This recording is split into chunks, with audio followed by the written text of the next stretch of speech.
Hello friends, life maker channel में आपका एक बार फिर से स्वागत है।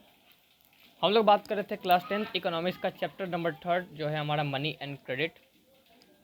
इसमें हम लोग बहुत सारे टॉपिक के बारे में बात कर भी चुके हैं और आज का जो हमारा टॉपिक होगा वो है terms of credit. Terms of credit, इससे क्या मतलब कि क्रेडिट के क्या क्या रोल होंगे, किस बेसिस पे हम लोग को क्रेडिट मिलेगा, उसके बारे में बात करेंगे। क्रेडिट का मतलब तो आप लोग जानते होंगे, क्रेडिट का मतलब होता है लोन। ठीक है, तो आखिर ये लोन किसी को भी मिल जाता है?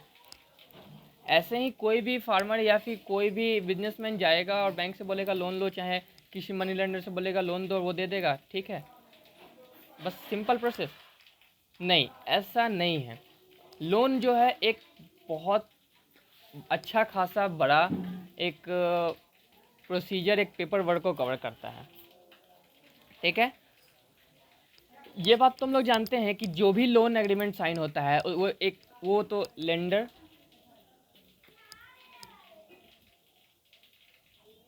और बोरोवर के बीच होता है।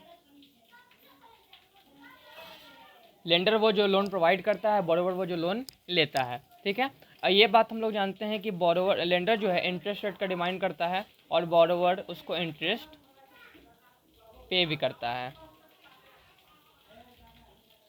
बोरोवर सिर्फ इंटरेस्ट पे ही नहीं करता, जब भी लेंडर, जब भी कोई लोन देता है तो वो एक और चीज़ की डिमांड करता है और वो है कोलेट्रल। ठीक है, वो एक टर्म आया हमारे सामने, कोलेट्रल।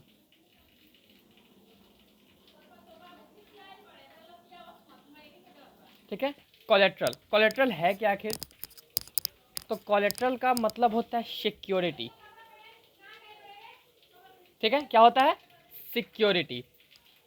आइए पहले सबसे सिंपल में कोलेट्रल को डिफाइन कर लेते हैं, उसके बाद आगे की बात करेंगे। चलिए देखते हैं। Collateral, collateral is an asset that the borrower owns such as land, building, vehicles, livestock, deposit with banks and uses this as a guarantee to a lender until the loan is repaid. Collateral मतलब होता है एक तरह का asset. ठीक है, एक तरह का सिक्योरिटी। ठीक है, जैसे कि हम समझाते हैं, मान लीजिए कोई बोरोवर है, वो लोन मांगने गया। ठीक है, लोन लिया, तो लोन लेने वक्त उसको कुछ गिरवी रखना होता है। किस लिए गिरवी, किस किस फॉर्म में रख सकता है? एसेट उसका क्या क्या हो सकता है? तो land, building, vehicles, life stocks या फिर डिपॉजिट विद बैंक्स, ये सारे में से कुछ भी हो सकता है। ठीक है, ये किस लिए देता है कि मान लीजिए बोरोवर जो है, मान लीजिए अगर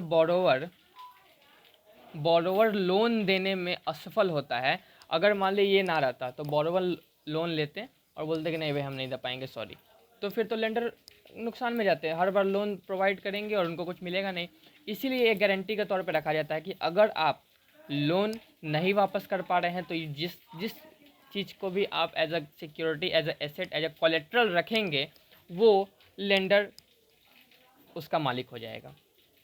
ठीक है, और अगर आप टाइम पे लोन रिपे कर देते हैं तो फिर वो एसेट यानी वो कोलेट्रल आपका वापस मिल जाएगा। ठीक है, अगर ये ना होता तो फिर तो लोन प्रोवाइड करने का कोई मतलब ही नहीं होता। क्लियर है?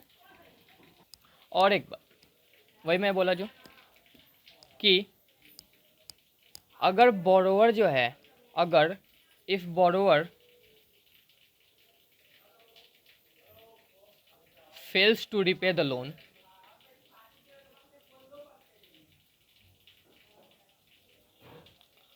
then lender has a right to sell collateral to obtain payment.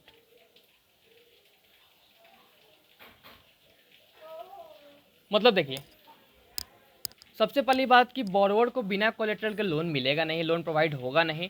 और दूसरी बात, अगर जो बोरोवर है वो लोन रिपे करने में असफल रहता है तो लेंडर के पास ये राइट है कि वो एज अ कोलेट्रल उसको जो भी चीज़ मिला है वो उसको सेल करके अपना पेमेंट वापस ले सकता है। ठीक है, चलिए अब हम लोग बात करते हैं कि टर्म्स ऑफ क्रेडिट होता क्या है। तो देखिए, लोन स्टार्ट से लेकर अंत तक जितने भी सारे क्राइटेरिया लोन के अंदर आते हैं वो सारे टर्म्स ऑफ क्रेडिट कहलाता है। जैसे देखिए, इंटरेस्ट रेट, लोन में सबसे पहली बात होती है कि भाई इंटरेस्ट कितना लगेगा, ठीक है। दूसरा कोलेट्रल, आप एज अ कोलेट्रल किस चीज़ को रखेंगे। डॉक्यूमेंटेशन, आप लोन लेने के लिए आपका जो क्राइटेरिया है वो अवेलेबल है कि नहीं, आप वो क्राइटेरिया को फुलफिल कर रहे हैं कि नहीं, ये डॉक्यूमेंटेशन, ठीक है। मोड ऑफ पेमेंट, किस तरह से आप लोन रिपे करेंगे, किस फॉर्म में लोन रिपे करेंगे, एक बार में पूरा एज अ किस्त यानी ईएमआई फॉर्म, इस तरह की बात होती है, ठीक है। तो इन सारे चीज़ों को बोलते हैं टर्म्स ऑफ क्रेडिट। और बातें देखिए, जैसे कि देखिए टर्म्स ऑफ क्रेडिट जो होता है वो डिपेंड करता है किस तरह का लोन है, कहाँ पे लोन लिया जा रहा है, इन फॉर्मल सेक्टर, इनफॉर्मल सेक्टर, इन सारे चीज़ों के बारे में हम लोग आगे बात करेंगे, ठीक है। तो जिस तरह का लोन होता है उस तरह से टर्म्स ऑफ क्रेडिट बात होते हैं। अगर देखिए, अगर आप कहीं मनी लेंडर से लोन लेते हैं तो वो भाई ये सब कुछ नहीं रखता, वो एज अ कोलेट्रल बस कुछ रखता है और उसके बाद हाई इंटरेस्ट रेट पे करके आपको लोन लेना पड़ता है। इन बैंक में जाएंगे तो आपको डॉक्यूमेंटेशन भी करना पड़ेगा। तो इन सारे चीज़ों के बारे में हम लोग आगे बात करेंगे। तो आज के लिए इतना ही। थैंक यू, धन्यवाद।